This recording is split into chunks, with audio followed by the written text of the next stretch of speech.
ayıp oldu bugün. Ağlayan koyman sen, gözlerin yaştan dolu bugün. Boyuna bir sevgideler ayırdılar ikimiz. Başımda hasratın koydun edildin. Boyuna bir sevgideler ayırdılar ikimiz. Başımda hasratın koydun edildin. Elini senin için yak olmalı mı? Yüreğim ağlap kalaymalı mı? İnne durşaysamam sana görmedik bolun. Sevimi atlaman bilmeze salın.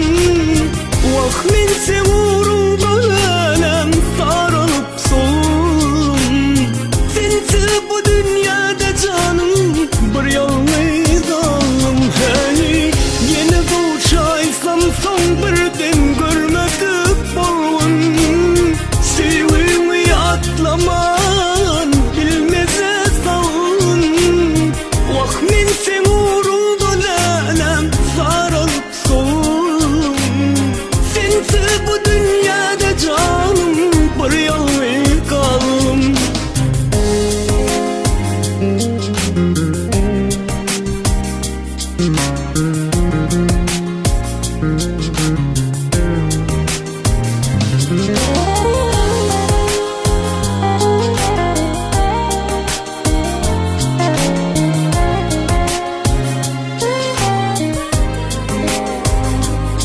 Kalmadı kararım sensiz günler dünyana.